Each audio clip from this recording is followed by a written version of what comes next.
de estos metales. Y hay un gráfico que se llama el de Ellingham, que es una de las tareas que va a tener un grupo, que dependiendo de a qué temperatura se reducen o se oxidan distintos minerales, para tener que conocer esas combinaciones para poder ¿cómo se dice? Establecer esa temperatura adecuada para que produzca la fusión. Exactamente. ¿Está bien? Sí, profe. Bueno. ¿Cómo se mantienen estas temperaturas tan altas? Bueno, aportando energía. ¿Y cómo se aporta esa energía?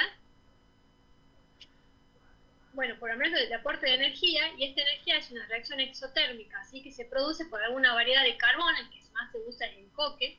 También se puede utilizar energía eléctrica. Y lo que pasa acá, esto es un proceso que se denomina autógeno, porque esa reacción exotérmica es suficiente muchas veces para mantener esa temperatura del proceso, ¿sí? O sea, es como que se produce esa reacción y se mantiene esa temperatura. No sé si eras Nico quien me preguntaba recién. O sea, imagínense que es para poder alcanzar la fusión de esos minerales a ciertas temperaturas, porque si es como vos me decís, depende de las temperaturas. ¿Quién es el que me preguntó? ¿Nico? ¿O quién? Gonzalo. Ah, Gonzalo. Gonzalo, vos me preguntabas exactamente, cada uno de esos minerales va a tener su temperatura de fusión, y esa temperatura de fusión hay que mantenerla en el tiempo, ¿sí? Bueno, por eso se denomina que esto es un proceso autógeno, ¿sí? Es suficiente para mantener la temperatura. Estas figuras encontré que me parecieron simpáticas, que representan hornos antiguos, ¿sí? Por ejemplo, este es el hogar precursor de un hogar, entonces está el carbón vegetal, el mineral adentro que se va a producir la reacción, altas temperaturas. Además fíjense que usaban muchas piedras, trataban de que se cierre lo mejor posible. En este caso, en el derecho que estoy marcando con una flechita, es un horno primitivo.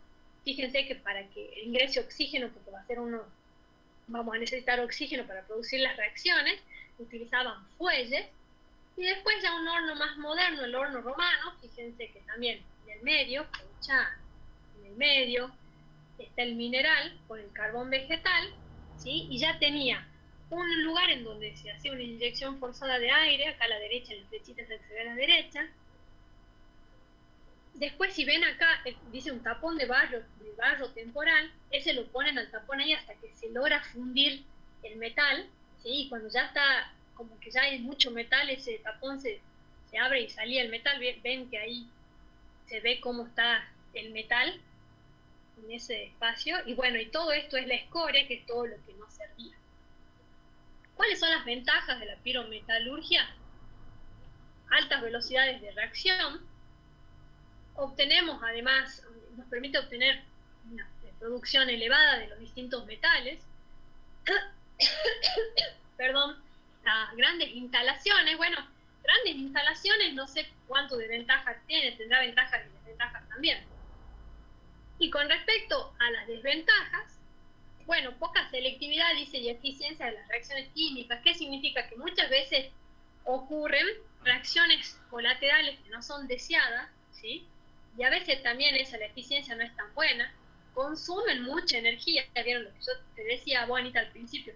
Si me salto directamente de la reducción de tamaño, quiero hacer una extracción, si ya, a pesar de que yo mejoré la ley con la concentración, esta es una técnica que necesita mucha energía, peor va a ser en ese caso.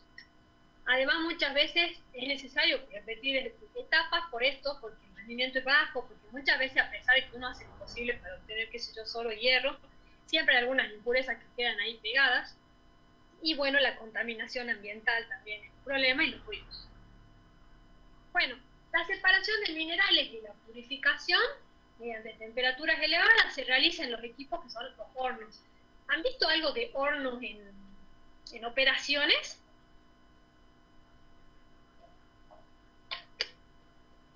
¿Chicos? Lo vimos, profe, pero como más para secaderos, digamos, no tanto ¿Para qué, perdón? para secaderos. Ah, otros tipos de hornos, no para la parte de obtención de metales.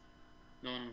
Y también saben qué puede ser, pero lo vamos a ver más adelante, hornos para el calentamiento de los hornos atmosféricos, que son los que se usan para el calentamiento de petróleo, por ejemplo. ¿Sí? Que son hornos que tienen una parte convectiva y otra de radiación y de conducción. Todos los fenómenos de conducción, convección y radiación juntos en un mismo horno. Ese puede ser que lo hayan visto, ya vamos a ver más adelante. Bueno, entonces, el horno, pues. El alto horno va a ser un horno que vamos a ver ahora, que se usa mucho para la obtención de hierro, ¿sí? Ese cuando los que toque investigar para mañana van a mostrar eso. Bueno, entonces lo cargo. Sí. Entonces, como hemos dicho, los procesos pirometalúrgicos involucran generalmente reacciones. ¿Y reacciones químicas entre qué? Tenemos tres grupos. Puede ser que esas reacciones sean entre un sólido y un gas.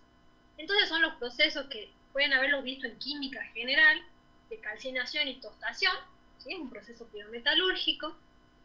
Otros que también involucran reacciones químicas va a ser extracción líquido-líquido, que es un proceso donde se va a producir la fusión o la fundición del metal a su temperatura adecuada, que las tendremos que conocer anteriormente, y vamos a obtener el metal y la escoria, o también ya van a ver, algunos que investiguen estos temas, va a aparecer la palabra mata, la mata y la escoria, y finalmente lo que se denomina los procesos de extracción líquido-gas, que están más relacionadas ya con la refinación de ese metal que se fundió. O sea, lo que les quiero decir es que muchas veces van a ver que en un mismo horno, como ustedes mencionaron en el alto horno, ocurran las tres cosas, ¿sí? Se necesita una calcinación, una fusión y después tal vez una refinación. Tal vez no, tal vez en el horno, alto horno, haya una calcinación y una fusión, y lo que sucede como líquido-gas es una refinación, y los equipos que también lo van a ver se denominan convertidores. A veces otro equipo. Solo como ejemplo, para que ustedes recuerden las definiciones, ¿sí? La calcinación era la descomposición de mineral en sus óxidos, ¿sí? La tostación era la oxidación de un sulfuro en presencia de aire, esa es la diferencia con la calcinación, y la fusión y la fundición es la obtención de una base fundida. Estos métodos son los métodos de extracción propiamente dichos. Y después para la parte de refino, aunque no vamos a profundizar, se los voy a mostrar aquí, aparece la volatilización, que es la obtención del metal como gas, lo que se denomina la metalotermia, que es desplazamiento de un metal a partir de un compuesto, ¿sí? En estado fundido, o sea, se lo desplaza. Y después la electrólisis ígnea, también es la obtención de un metal a partir de un compuesto en estado fundido, que utiliza una corriente eléctrica. Bueno, los procesos entonces sólido-gas de calcinación tienen como característica el calentamiento de minerales que están formados por hidróxidos a altas temperaturas, entre 500 y 900, y los descomponen y se elimina agua o dióxido de carbono, ¿sí? No se funden, acá no llegamos al proceso de fundición en la calcinación, son sólidos. Es una de las primeras etapas que se utiliza para extraer metales de sus minerales, es muy sencillo, se obtiene un compuesto sólido y uno gaseoso. El equipo va a necesitar suministrar mucha energía para que se provoque esta descomposición. No hay reacción con la atmósfera, o sea, no se produce específicamente una modificación química en este caso, una calcinación, ¿sí? Pero sí se producen a estas temperaturas algunos compuestos volátiles. ¿Qué se obtiene de la calcinación en general? El óxido. Por ejemplo, si tengo el carbonato de calcio, que es la piedra caliza, obtengo el óxido de calcio. O sea, hagan de cuenta que deben haber visto en alguna materia, son unos hornos, ¿sí? que tienen unas paredes bien gorditas, donde se mete ahí a veces se denomina un crisol, se pone una muestra, se lo deja evaporar, se seca a altas temperaturas, y entonces al mineral, y se obtiene el óxido, ¿sí? Lo mismo puede pasar con el hierro, para obtener el óxido de hierro, con el zinc, con el aluminio, son ejemplos. También obviamente podemos hacer calcinación a partir de los sulfatos, y acá tenemos algunas distintas temperaturas En este caso, Gonzalo, son de calcinación, ¿sí? No de fusión, pero sí, fíjate, como bien Gonzalo decía, las temperaturas son diferentes dependiendo de los productos, ¿sí? De lo que queramos alcanzar. Y algunas cosas muy importantes con respecto a la calcinación es que la disociación del carbonato va a necesitar mucha cantidad de calor, entonces una reacción que va a ser muy endotérmica también, si necesita calor. La cantidad de calor va a variar de acuerdo al carbonato que esté yo calcinando, ¿sí? Obviamente que en la calcinación voy a aumentar la ley, porque lo que se dice que lo bueno de la calcinación es que se hace, ahí estamos otra vez con lo que decía, creo, Anita, genera un producto más poroso. ¿Qué significa más poroso? Cuando ustedes veían cuál es la ventaja de un producto poroso con uno no tan poroso, la diferencia en estos casos. ¿Qué va a ser lo bueno de que sea más poroso? La propiedad de absorber. Sí, exactamente, de reaccionar más, ¿no es cierto? De obtener no sé si alguien me iba a decir algo más, de un rendimiento, ¿no? De obtener un mejor rendimiento, ¿está bien? Pero lo más, o sea, yo por ahí también les hago como énfasis en el tema de, fíjense, de lo contaminante que son estas industrias, ¿sí? Que siempre hay purgas, hay azufre, o sulfuros, arsénico, que se eliminan de forma gaseosa, son temas importantes en estas industrias para tener en cuenta. Bueno, el otro método de extracción sólido-gas es la que se denomina la tostación. En la tostación, a diferencia en la calcinación, ya este sólido que yo meto reacciona con la atmósfera, o sea, necesita un gas, ¿sí? Oxígeno, hidrógeno, monóxido de carbono. Ocurre una modificación química, pero no llegamos todavía a la fundición, ¿sí? Tenemos 4 maneras diferentes de tostación. La que se denomina oxidante es cuando tenemos un sulfuro metálico que pasa a óxido metálico. Por ejemplo, son menas que son sulfuradas que vienen de la flotación por espuma, que es una tostación oxidante. La que se denomina reductora, o sea, ustedes fíjense, voy a hacer un paréntesis acá, aunque yo voy rápido y les voy hablando de esto, lo importante que es conocer el origen de la mena, ¿no es cierto? Cómo está formada, si es sulfurada, si son carbonatos, si son óxidos, cómo vienen esas menas, es muy importante, y desde dónde viene ese concentrado, cómo lo concentraron, porque eso también me va a orientar a mí si yo voy a tener que elegir entre una tostación, entre una calcinación, qué tipo de tostación, ¿está bien? O sea, eso, más allá de que no es que nosotros le vamos a hacer todas esas preguntas, si ustedes el día de mañana les toca trabajar con alguna empresa donde hayan hornos, ¿sí? Y de repente digan, che, usamos tostación, bueno, ustedes van a decir, che, ¿por qué será que usan tostación y no usan calcinación? Y lo más probable es que sea el tipo de mena con la que están trabajando. O también, bueno, porque, qué sé yo, han trabajado con eso porque era lo que tenían. La reductora, ¿sí? Es un metal que se reduce con gas, ya sea monóxido o hidrógeno o con ambos. Ambos se denomina el gas de síntesis. En este caso el óxido pasa a metal. Otra que es la sulfatante, es un sulfuro metálico, que también evoluciona a sulfato metálico. Se utiliza mucho en la obtención de sulfato de zinc, y fíjense también que el sulfato de cobre. La que se llama magnetizante lo que hace es intentar aumentar el magnetismo de algún elemento que tiene magnetismo leve. Por ejemplo, la hematita, ¿sí? Que tiene leve, pasa a magnetita, que es fuerte. Y la última, que se denomina la clorurante, transforma menas metálicas en cloruros, y también hay en la atmósfera gases reductores. Por ejemplo, se utiliza mucho esto para obtener el titanio, ¿sí? El cloruro de titanio, que es el gas. O también se utiliza para obtener el cloruro de magnesio, que se usan en aleaciones. Bueno, esto les dejo otro ejemplo para que ustedes después miren de diferentes reacciones de calcinación, después tostación reductora, oxidante, o sea, distintos otros compuestos que también ocurren con este tipo de reacciones. Bueno, entonces, la primera que vimos era la extracción sólido-gas, ¿sí? Que es tostación y calcinación. La extracción líquido-líquido es la fusión, y el objetivo acá sí es separar el metal de la ganga. O sea, lo que vamos a querer acá ya es fundir ese metal, acá ya aparece la fundición, y el problema que se va a presentar aquí es que la ganga no se funde, no funde. Entonces lo que vamos a tener que agregar es un compuesto que se llama un fundente.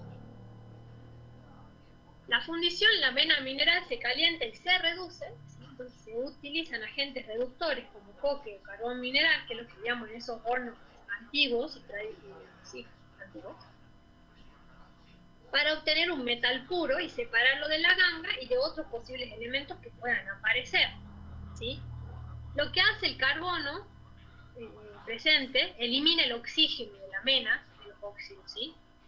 Y deja entonces el metal en su forma más elemental, que es lo que estamos buscando en definitiva.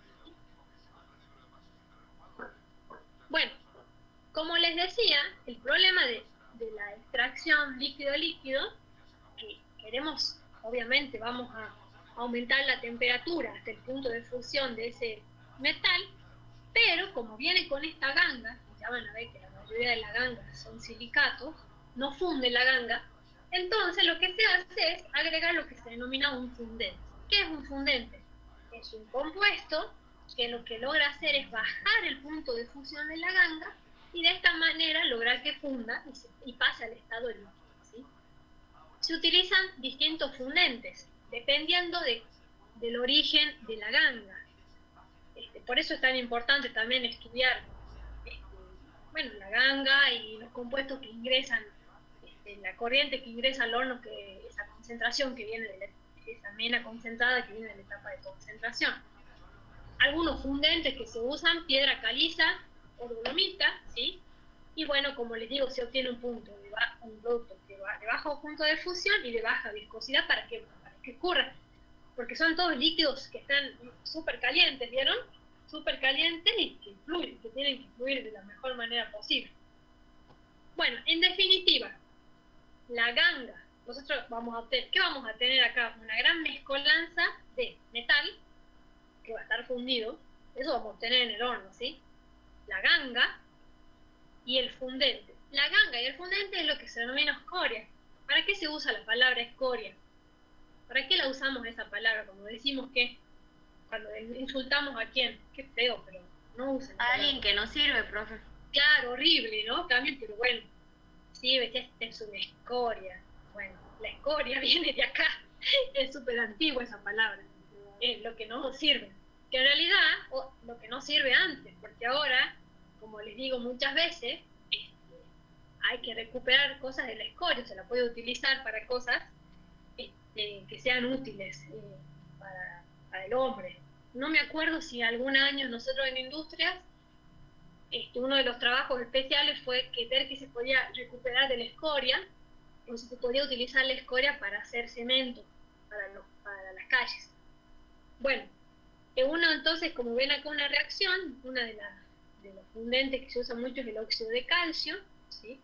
Se obtiene un silicato de calcio que es líquido, que funde, tiene bajo punto de fusión y baja viscosidad. Entonces podemos separarlos. En definitiva obtenemos dos fases, ¿sí?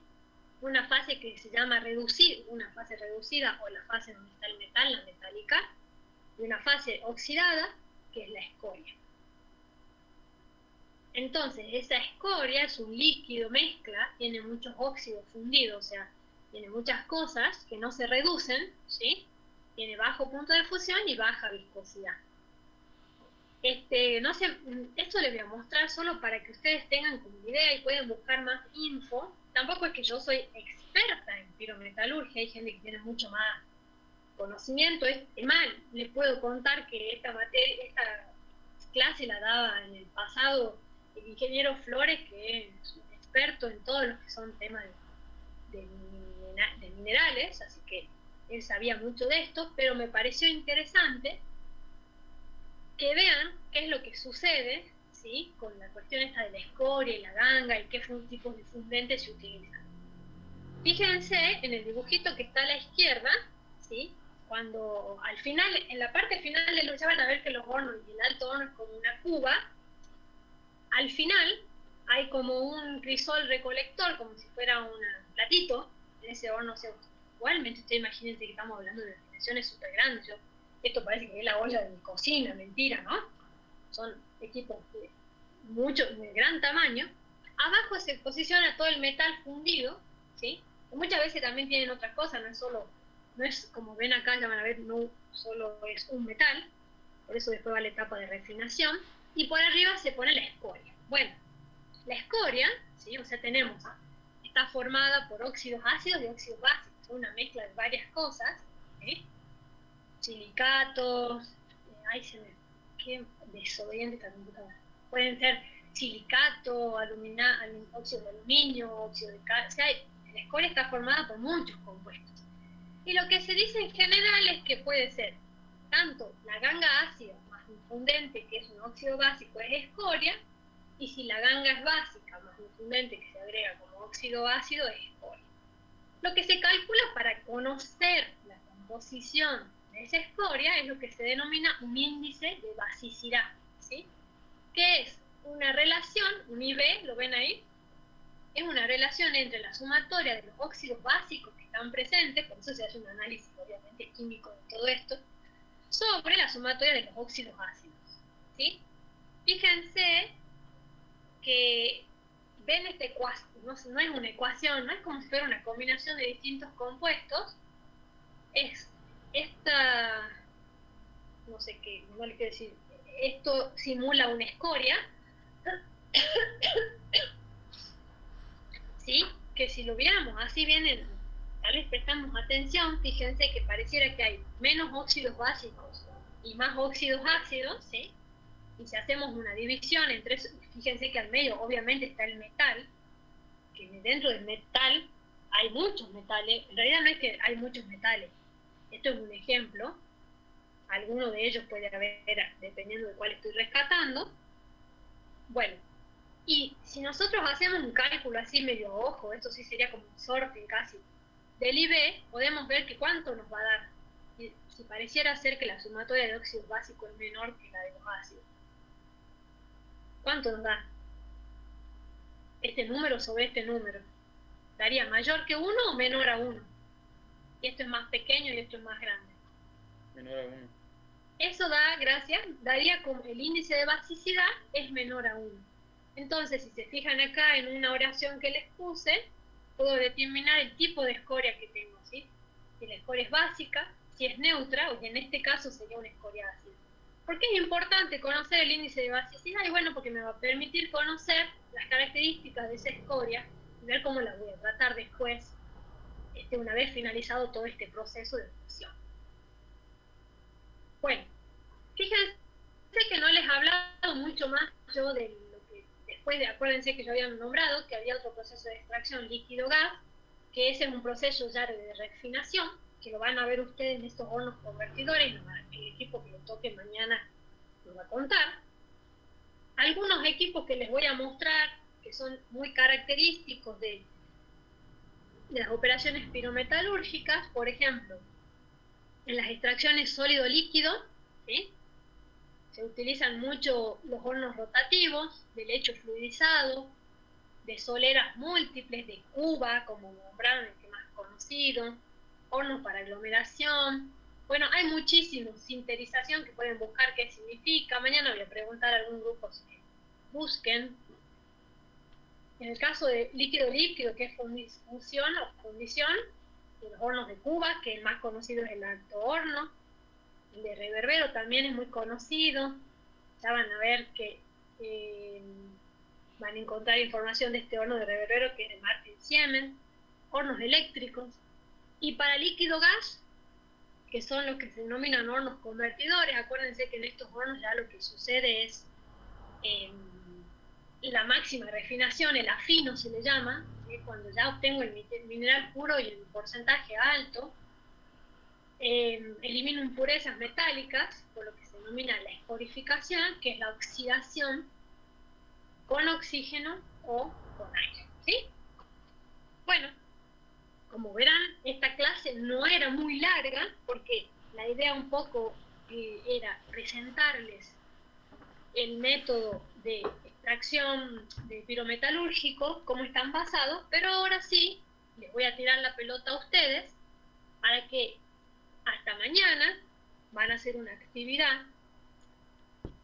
Lo que voy a hacer es, les voy a asignar por grupos alguna tarea, que en realidad las tareas es que ustedes investiguen de algunos de estos hornos, y ya con los pequeños conceptos que yo les di, van a entender muchas cosas de las que busquen y lean, y van a tener que armar cada uno de los grupos una presentación que no dure más de 5 minutos. Una información que siempre doy es que se calcula que cada diapositiva puede, dependiendo de cuánto uno hable, 1 minuto por diapositiva, ¿sí? Y después van a armar, cuando ya terminemos mañana, porque mañana vamos a discutir, un pequeño informe para que pueda yo después intercambiarlos entre ustedes, revisarlo, intercambiarlo y que les sirva para estudiar para el parcial, ¿sí? Miren, ahora van a ver que yo armé algunos grupos y hay algunas personas que me están faltando porque yo me basé en los que me presentaron la actividad 1.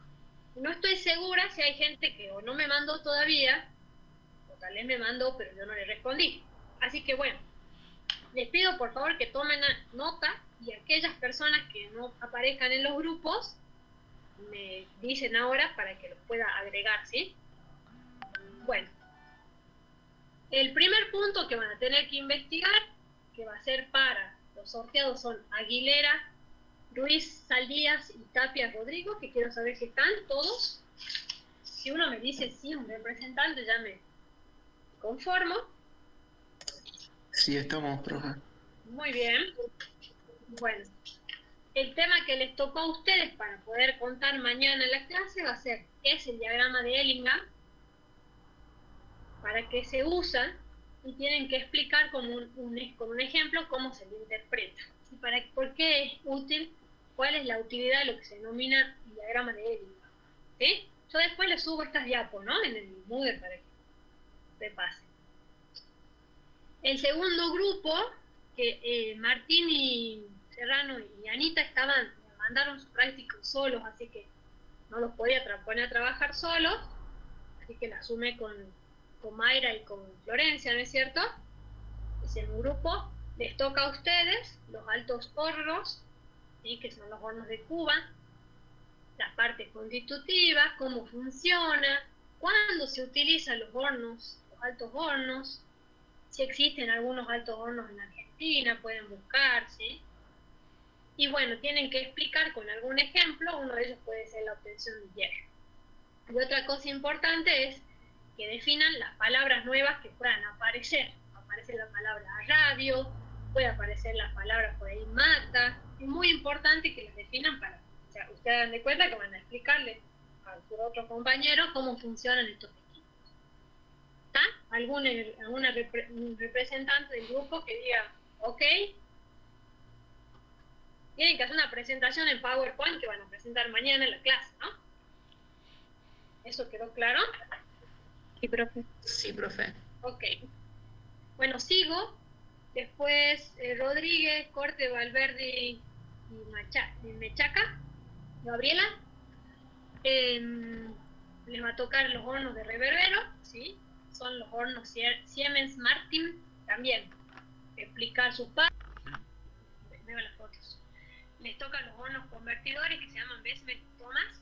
¿Sí? Estos son los hornos que se usan para, yo les decía, para refino.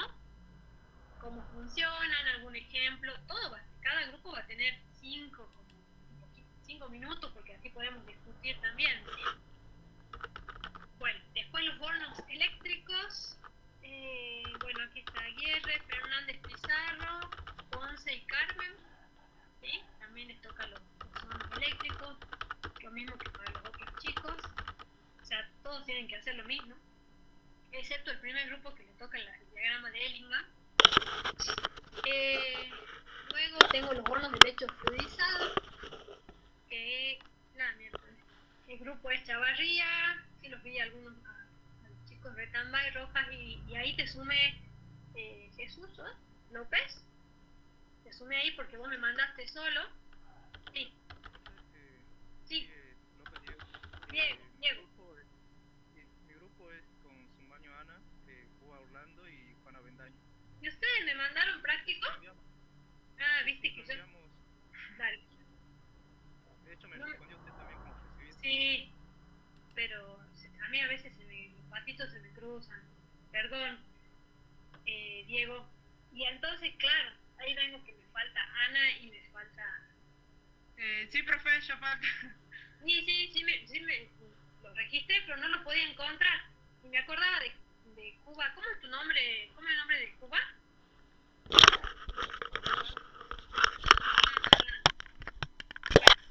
Ahora mismo agrego. Ustedes son otro grupo, ¿no es cierto? Diego, Ana, Orlando, ¿y qué me faltó? Ay, Juan, pase a otro grupo, ¿sí? Y ¿a quién más que lo había puesto por acá? Ya, Juan. Ahora les aviso y les mando un mail. Bueno, ¿está claro la tarea que tienen que hacer? ¿Chicos?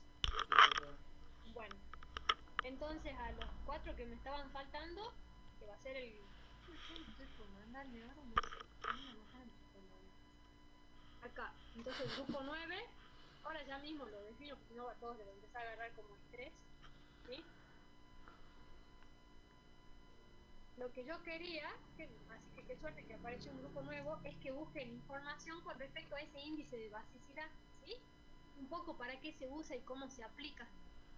Eso me quedó hoy día en el tintero y a ver qué encuentran. ¿Está bien? Entonces le pongo Cuba. ¿Qué puse yo? Índice basicidad. Cuba, López, Baño y ¿qué me faltó? Avendaño. Avendaño Juan. ¿Está bien? Ese va a ser el tema de ustedes. Y todos los otros, upa. Bueno, listo. Así están todos ahí, no me olvido de nadie.